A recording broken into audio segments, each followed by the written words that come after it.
Eh bien le bonjour jeunes gens, c'est Max le Belge et bienvenue sur Green Reset. Dans cette vidéo, je vais vous parler de mes projets pour 2025. Alors avant de commencer, c'est possible que vous entendiez des bruits de mobylettes ou des bruits de personnes qui crient. Bon, on est fin décembre, il fait bon, donc tout le monde a envie de profiter aussi de l'extérieur et de se faire plaisir, donc c'est tout à fait normal. Bon, après, je vous avoue, je préfère les bruits de mobylettes que vous pouvez entendre au loin, donc je couperai pas la vidéo pour ça. Et, par contre, voilà, je suis dans mon jardin et je suis très heureux parce que du coup, j'ai plus à subir les moustiques.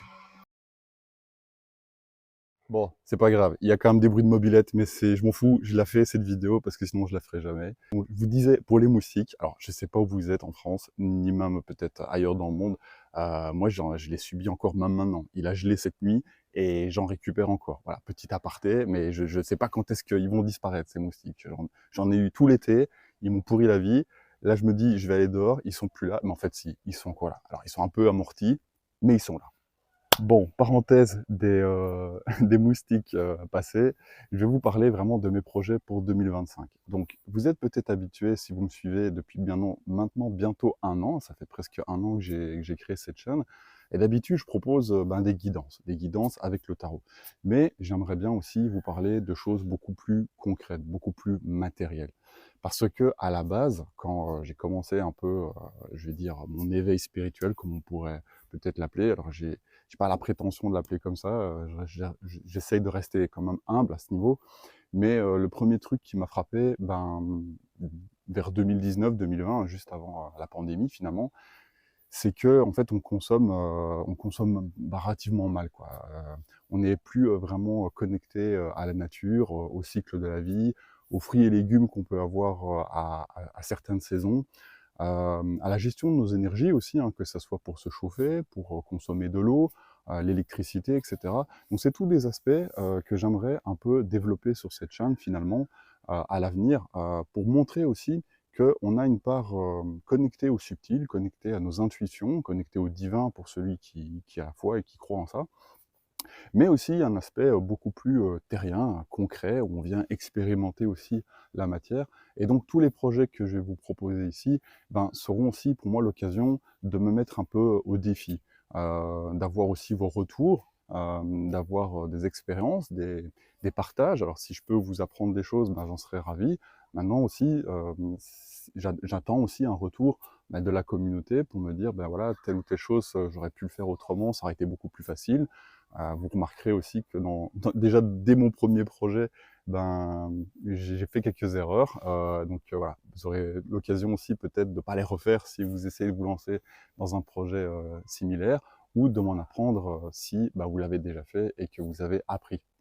Donc voilà, cette vidéo est simplement une transition entre les vidéos que je propose d'habitude et que je continuerai, je pense, à développer aussi sur ma chaîne quand le temps m'en donnera l'occasion. Des vidéos sur la numérologie, sur l'astrologie, sur le développement personnel, sur la loi d'attraction, tous les outils que moi, personnellement, je mets en œuvre à titre vraiment personnel, mais qui pourraient peut-être aussi, par exemple, vous aider à cheminer, à vous comprendre, à vous reconnecter aussi à votre nature profonde pour pouvoir cheminer. Donc voilà, sans transition maintenant et sans plus attendre, je vais passer à la démonstration un peu de mes projets. Encore une fois, c'est un peu un défi que je me lance. Je me dis, voilà, si j'en parle, je me sentirais peut-être un peu obligé de les concrétiser. Il y en a certains déjà qui prennent du retard par rapport à ce que j'aurais imaginé. L'important, c'est pas l'étape, c'est pas l'aboutissement, il y en a jamais, il y aura toujours quelque chose, il y aura toujours une montagne à gravir, je pense. Donc l'important, c'est que j'avance et de vous faire partager ça aussi. Et si ces projets sont pas tous réalisés en 2025 et que d'autres viennent se greffer dedans, c'est tout aussi bien. Le plus important, c'est qu'on puisse aussi avoir des échanges entre nous. Et donc, j'espère que que cette communauté deviendra vraiment fertile et qu'on pourra échanger sur de belles discussions et de beaux projets. Voilà. Allez, je passe tout de suite à la présentation de mes projets. À bientôt. Ciao. Et voilà, c'est parti pour le premier projet. Alors le premier projet, c'était un bac, une planche de culture pour accueillir des légumes dès le printemps. Alors je vous disais que j'avais un peu de retard parce que en fait j'ai broyé des branchages pour faire vraiment un paillis et pour renourrir le sol, hein, pour que cette matière organique puisse se désagréger pendant l'hiver et me donner un sol fertile au printemps.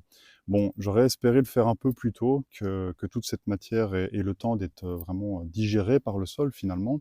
Surtout que j'aimerais bien remettre encore de, une couche d'herbe par-dessus pour apporter aussi de la matière azotée, parce que là, il y a beaucoup de branches, pour la plupart mortes, mais voilà, c'est de l'arbre qui perdait ses feuilles, donc c'est beaucoup du carbone, il n'y a pas beaucoup d'azote dedans, mais voilà, je me dis que je pourrais encore le rajouter, après ça se digère assez rapidement. Donc voilà, c'est le principe des lasagnes, hein, de faire des couches. Alors préalablement, ben, j'ai juste retourné le sol, enfin retourner, même pas aérer le sol avec une grelinette. Donc à savoir que sur cette parcelle-là, j'avais déjà cultivé l'an passé. Donc voilà, les racines des plantes que j'ai mis ont pu aussi un peu décompacter. Mais bon, voilà, j'y viendrai en détail dans une autre vidéo pour ce projet-là. Alors, je voulais faire quelque chose d'assez esthétique. En tout cas, j'ai essayé, hein. Donc j'ai récupéré, vous verrez, hein, je vous mettrai des images. J'ai récupéré des grandes perches de noisetier, ainsi que des plus grosses pour faire les piquets. Et donc je suis venu les tresser ben, à alentour pour faire vraiment une structure. Alors évidemment, elle va pas être durable, elle va pourrir assez vite. C'est pas le but non plus de la garder des années. Je sais très bien. Le but aussi, c'est qu'une fois que cette structure ben, sera plus bonne, qu'elle sera pourrie, ben, elle viendra aussi ben, nourrir le sol de nouveau. Alors, j'avais hésité entre plusieurs trucs, parce que j'avais des branches assez larges. Et donc, je me suis dit, ben, je vais plutôt mettre juste des branches droites et assez épaisses pour venir structurer un peu. Parce qu'en fait, le but, c'est que ben, ce que je viens déposer comme matière organique, ben, ne vienne pas non plus s'étaler dans tout mon jardin, quoi. Et donc, de garder cette matière vraiment à un endroit propre pour passer, pour faire des passe-pas à côté, et aussi la concentrer à un seul endroit. Donc voilà, je vous filme un peu le bac avec du noisetier tressé, et j'y reviendrai en détail sur les erreurs que j'ai pu faire lors de sa conception. Voilà, moi je le trouve assez réussi, je suis plutôt satisfait de moi. Voilà, c'est le principal. Et puis bon, ben, on verra le temps que ça durera, mais je sais déjà que ça va pas durer des années. Allez, on va passer au projet numéro 2. Alors pour le projet numéro 2, je vais aller de l'autre côté de mon jardin. Et donc comme ça, je vous laisse, enfin, ça me donne aussi l'occasion de bah, vous montrer les branches que je vous parlais, donc des branches plus épaisses qui passent pas à travers le broyeur, mais qui auraient pu aussi me servir de faire une structure, qui sont relativement droites. Donc possible que je ferai peut-être un deuxième bac, c'était mon idée d'en faire au moins deux. Après voilà, ça m'a pris plus de temps que prévu, mais si j'en fais un deuxième, éventuellement, comme j'ai plus assez de tiges longues et fines pour les tresser, ben, peut-être que je ferai avec ces branchages-là qui sont très épais, donc qui pourraient me faire des bordures finalement à un bac potager, et garder les plus fines, mais quand même rigides pour faire des structures en hauteur pour faire pousser par exemple des plantes grimpantes comme des haricots ou des pois ou ce genre de choses. Et donc ben voilà, je suis en train de broyer les branches, ça s'est bien réduit, je vous montrerai des vidéos quand j'ai fait le projet. Je les incrusterai, ou de toute façon je préparerai une vidéo vraiment dédiée au bac potager, mais en gros voilà, j'avais beaucoup de noisetiers, un poirier aussi ici, et qui était assez bien envahi par tous les autres arbres, hein, donc il n'y avait pas beaucoup de lumière. Et donc voilà, ça m'amène tout doucement à mon deuxième projet, qui est la réhabilitation d'un poulailler. Donc voilà, c'est aussi un truc que je voulais vous partager, c'est que dans mon projet d'autonomie, ben, je me suis toujours dit il fallait toujours attendre quelque chose, d'être propriétaire ou d'avoir voilà, sa propre maison, son propre terrain. Il y a toujours bien une bonne excuse pour pas se lancer. Et en fait, moi ici, ben, je suis locataire, mais j'ai eu la chance quand même ben, de trouver une maison où il y avait un grand jardin. Et ben, les arbres et tout ça avaient été un peu laissés à l'abandon. Et ce qui avait été aussi laissé à l'abandon, malheureusement, ben, c'est ce poulailler. Il était aussi envahi par les arbres. D'ailleurs, il y a encore beaucoup de ronces et tout ça. Et donc, j'aimerais bien ben, le remettre en état ben, pour avoir quelques poules, quoi. Je pense que c'est vraiment bien aussi d'avoir des œufs frais disponibles directement. Et puis, en fait, une poule, faut savoir que on leur donne des graines, mais elle mange principalement ben, des insectes. Donc, elle débarrasse aussi ben, le jardin d'un tas de nuisibles. Et puis elles se nourrissent très bien elles-mêmes, et ça donne ça donne des bons œufs. Et voilà, j'hésite encore sur le type de poule que je me procurais. De toute façon, je pense que ça sera vraiment un truc du printemps, ça, parce que là, j'ai beaucoup encore à faire pour le remettre en état et pour pouvoir y accéder facilement et que ça soit propre. Donc ce sera pas pour tout de suite. Et de toute manière, même si j'avais l'occasion d'en mettre maintenant, bah, j'aurais récupéré des poules qui vont pas spécialement pondre beaucoup, donc c'est pas spécialement le bon moment pour en prendre. Ce sera plutôt vers avril, mai, à mon avis, que je m'intéresserai vraiment à ça. Mais donc voilà, je pense que c'est une bonne chose. C'est un animal facile à élever, finalement qui réduit aussi assez bien les déchets qu'on pourrait avoir et qui donne des bons œufs. Et donc voilà, je ne sais pas si j'achèterai des poules dans un élevage avec une race bien spécifique, ou si je prendrai des poules de réforme ben, qui auront l'occasion aussi d'avoir une vie un peu plus paisible que dans un élevage. Donc voilà, c'est un peu des questions que je me pose, je verrai bien. Puis bon, il y a un truc aussi avec cet aspect-là de poules de récupération, c'est qu'elles sont beaucoup moins chères et que ben, elles continuent à pondre raisonnablement, quoi. Puis voilà, un autre truc que j'aimerais bien faire aussi à l'avenir, mais ça sera pas pour tout de suite, parce que ça, je sais par expérience, j'en ai fait quand j'étais adolescent, d'élever des lapins. En fait, il y a des clapiers, j'en ai 6 ici, et j'en ai aussi 6 dans l'autre partie à côté du cabanon qui est là. Donc, potentiellement, j'élèverai aussi des lapins. Alors, je sais que certains vont dire, ouais, c'est malheureux, tuer les petits lapins pour les manger, tout ça. Bon, tout dépend encore une fois de l'intention, quoi. Je pense qu'on n'a plus le même rapport à la vie, à la viande aussi, hein, parce que je pense que dans les personnes qui pourraient me regarder, ben, il y a aussi des personnes qui sont végétariennes ou véganes, ou voilà, je ne sais pas trop je connais pas trop bien les différences. J'avoue que j'ai pas spécialement d'opinion ou de jugement là-dessus, parce que je pense que ces personnes ont en partie raison, et puis bon, bah, la vérité, elle se trouve un peu au milieu, quoi. Disons que quand moi je consomme de la viande ou même des œufs, ou même quelque nourriture que ce soit, bah, j'essaie de le faire déjà en conscience. Et ça, je pense que c'est déjà un truc important. Voilà, petite idée philosophique placée et petit aparté terminé. Allez, on va passer au projet numéro 3. Alors pour le projet numéro 3, désolé, je suis dans mon garage, donc il y a la buanderie qui est pas très loin non plus, donc c'est possible que vous entendiez la machine à laver qui est en train d'essorer. Bon ben voilà, hein, c'est les aléas, je vais pas dire du direct, mais je vais pas attendre la fin de la machine pour faire ma vidéo. Donc voilà, ben qui dit autonomie dit construction, réparation, etc. Et donc clairement, j'avais besoin aussi d'un espace dans mon garage pour me faire un atelier. Donc vous me direz dans les commentaires, mais je pense que toutes les personnes qui sont un peu dans cette démarche-là, ben, ont besoin d'un endroit pour stocker du matériel et pour le réparer. Surtout que dans les projets que je vais vous présenter ensuite, vous allez voir qu'il y a quand même des choses où il faut construire, où il faut des outils. Et donc voilà, vous voyez, c'est même pas encore déballé. J'ai prévu de m'aménager un atelier, notamment ici avec un système de taquet français. Donc après, voilà, ben, comme c'est pas encore fait, j'attends vos retours dans les commentaires un peu, parce que si vous avez déjà conçu un atelier, ben, peut-être que vous aurez des bonnes idées pour vraiment aménager cet espace, le rendre ergonomique, le rendre agréable aussi, parce que voilà, c'est quand même aussi bien d'être dans un lieu où on se sent bien pour travailler. Donc voilà, j'attends vraiment vos retours. Mais en gros, voilà, ce sera un atelier qui sera spécialement dédié ben, à m'aider à progresser dans mes projets, à construire des choses, notamment un des projets que je vais vous présenter par la suite. Alors le projet suivant, c'est la construction de châssis pour faire des semis. Donc il y a un merle là-bas, il m'a fait flipper. Je me dis, c'est quoi ce bruit dans les branches? C'est un merle. Donc un châssis pour semis. Donc j'en dis beaucoup fois donc. Attention, la tronçonneuse qui démarre. Je vais attendre qu'elle ait fini, puis je vous reprends. Bon, voilà, la tronçonneuse a terminé. Après, je peux comprendre, hein, tout le monde, il fait bon, tout le monde a envie un peu d'avancer dans ses projets propres, donc voilà, c'est pas mal.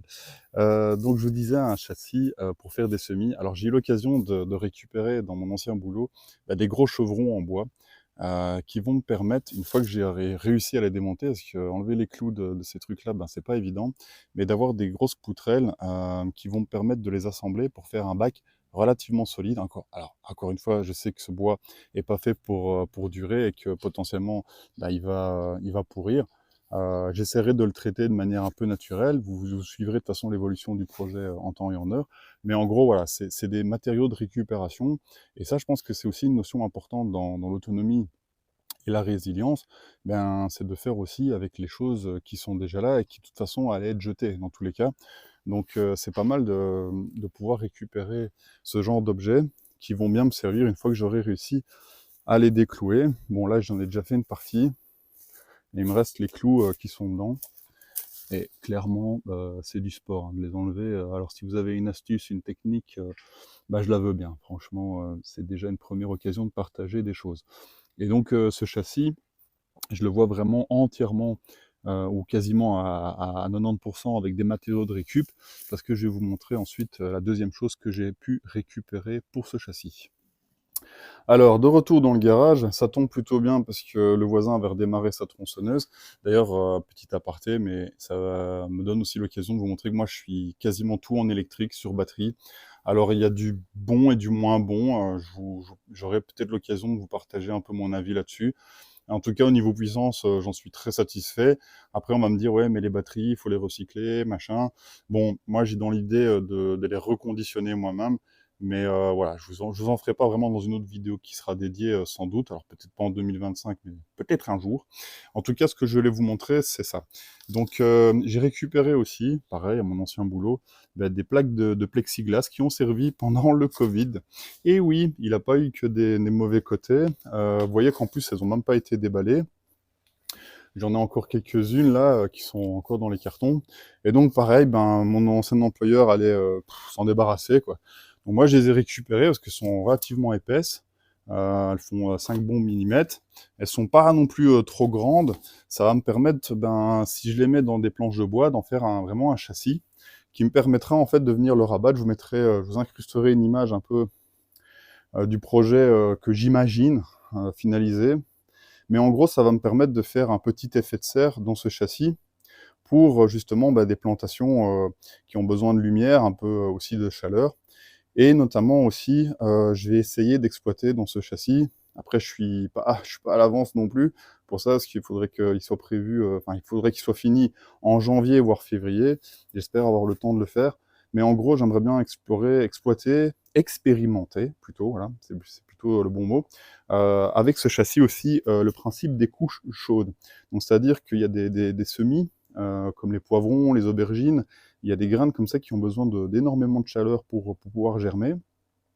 Et l'idée, c'est de se passer d'un tapis chauffant ou des choses comme ça électriques que moi je dispose actuellement, mais bon, qui me consomment quand même de l'énergie et j'aimerais bien la récupérer naturellement. Et le principe des couches chaudes, en fait, c'est d'empiler ben, du fumier, de la paille, des matières azotées comme de l'herbe en décomposition et des choses comme ça, ce qui va permettre à cette masse de fermenter et de naturellement créer de la chaleur, quoi.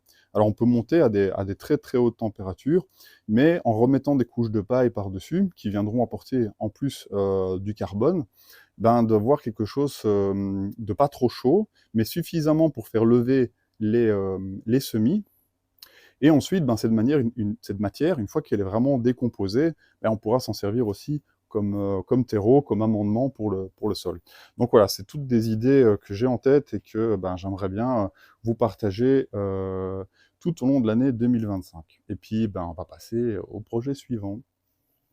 Alors désolé pour le projet suivant, ben, je suis vraiment à côté de la machine à laver, elle n'a pas fini l'essorage, donc vous allez sans doute entendre le bruit en arrière-plan, mais c'est pas grave, du moment que ce que je vous dis est compréhensible, c'est le principal.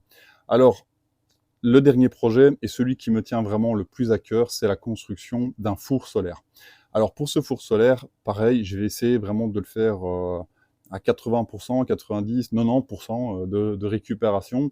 Et donc un des premiers éléments qu'il me fallait pour faire ce four solaire, c'est une vitre. Donc je vous mettrai aussi une image incrustée pour ceux ou celles qui ne voient pas à quoi ça ressemble un four solaire. Mais le principe, en fait, c'est assez simple. C'est une grosse boîte en bois dont on a isolé les côtés.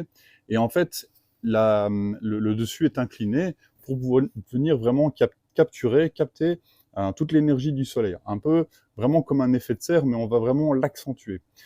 Et donc, dans cette boîte, ben, il me faut une partie vitrée pour pouvoir accueillir les rayons du soleil. Et en fait, bah, j'ai récupéré sur le Bon Coin des vitres. Hein, pas loin de chez moi, il y avait une entreprise qui avait démonté des vieux bureaux. Et ils ont eu la bonne idée de pas jeter les vitres. Donc vous voyez là, elles sont sales, hein, mais c'est pas très grave ça, on va pouvoir les nettoyer. Surtout qu'elles sont très grandes en fait, les plus grandes font 1 mètre sur 1 mètre. Donc ça me permettra de faire facilement 2, voire 4 fours solaires par vitre. Donc c'est pas mal. Il y en a même une qui, je pense, aura tip-top les bonnes dimensions. Et donc cette vitre va me permettre vraiment de faire un effet de serre dans le four. Alors, comme je vous dis, hein, je vous mettrai une image de ce four. Mais avec ça, en fait, gratuitement, finalement, une fois qu'il est construit, on peut cuisiner ben, des tartes, des cakes, des clafoutis, un peu de tout. Parce que honnêtement, s'il est bien conçu, on peut monter à des températures de 160, 170, 180 degrés, vraiment grand maximum. Le tout, c'est après de le faire tourner pour qu'il soit toujours face au soleil. Mais bon, une fois qu'il sera construit, je vous ferai une démonstration, je vous ferai un peu des mesures, du benchmark sur comment ça s'est passé pour la construction. Il y en a déjà beaucoup qui existent en tuto sur Internet. Moi, clairement, je m'inspirais un peu ben, de leur construction à eux. Et puis, ben, j'essaierai de la mettre aussi à ma sauce et d'avoir, encore une fois, ben, vos retours d'expérience aussi sur le sujet. Alors, un autre élément qu'il me fallait aussi pour ce four solaire, et c'est un peu, celui-là en plus je l'ai déjà depuis au moins 2 ans. Ce projet, j'ai l'impression que ça ressemble un peu à une quête, quoi. C'est un jeu vidéo le truc, quoi. Je récupère des items un peu à gauche, à droite pour accomplir la quête four solaire, quoi. Et donc, voilà, c'est juste une blague, mais pour ceux qui jouent un peu aux jeux vidéo, style MMORPG, je pense qu'ils auront compris. En fait, il me fallait aussi, pour faire l'intérieur du four, ben le truc qui est vraiment top, c'est de mettre de l'aluminium. Comme ça, en fait, ça fait vraiment une protection entre le bois qui sera à l'extérieur et la chaleur qui va venir dans le four. Et cette chaleur, ben, on va essayer de la maintenir, quoi. Et pour avoir vraiment un bon maintien, alors on peut faire avec des feuilles alu en rouleau. Le seul problème, c'est que c'est assez fin et ça peut vite se déchirer. Sinon, il y a une autre solution aussi en récup, c'est les plaques offset d'imprimerie. Donc en fait, vous voyez ici, c'est un gros rouleau. C'est un gros rouleau de feuilles d'aluminium qui est assez épais, hein, qui fait bien facilement un bon millimètre, 2 millimètres, je dirais. Et, mais ça lui permet quand même d'avoir une certaine souplesse. Et donc, ça va me permettre aussi de découper dans ce rouleau des plaques qui viendront vraiment tapisser et faire l'intérieur de mon four. Alors, on voit que c'est des plaques d'imprimerie parce que je pense, hein, j'ai jamais été dans une imprimerie, mais il me semble qu'il y a comme des rotatives. Et ces plaques offset, en aluminium permettent d'avoir un support relativement rigide mais aussi souple pour venir imprimer le papier. Et donc c'est pour ça que vous voyez ici des inscriptions. En fait, c'est les revues, les affiches, tout ce qu'on pourrait imprimer dans une imprimerie. D'ailleurs ici, il y avait un petit chat. Et donc voilà, ça il va falloir que je les nettoie. Bon, avec de l'acétone, ça part assez vite. Et puis voilà, je récupérais une plaque d'aluminium nickel. Et puis ben aussi l'occasion de vous montrer que ben, des gros chevrons, j'en ai récupéré encore pas mal et d'une grosse longueur. Pareil, hein, ça allait être mis à la poubelle dans mon ancienne entreprise. Donc ça, je m'en servirai, mais à mon avis, plutôt pour faire l'établi dans mon atelier. Comme ça sera aussi en grosse partie de la récupération. Voilà, c'est fini pour la présentation de mes projets 2025. En tout cas, ben, j'espère que cette vidéo pourrait vous inspirer. En tout cas, pour moi, c'est vraiment un challenge de vous montrer un peu tout ça. Donc j'espère dans vos commentaires, dans vos retours, que vous serez aussi enthousiaste que moi au suivi de ces projets. N'hésitez pas à vous abonner pour ne rien rater justement de tous ces projets qui viennent. Je continuerai à partager du contenu aussi plus spirituel, développement personnel, tarot, guidance. Mais voilà, j'aimerais vraiment bien donner une toute autre orientation, ou en tout cas vraiment compléter ce que je peux proposer sur la chaîne. Donc voilà, encore une fois, si ça vous a plu, mettez au moins un pouce. J'attends vos commentaires sur les projets que vous proposez. Peut-être que vous êtes déjà plus avancé et que vous pourrez déjà peut-être un peu m'aider. Et puis, ben, je vous dis à bientôt. Portez-vous bien. Je vous souhaite une excellente année 2025. À bientôt. Ciao.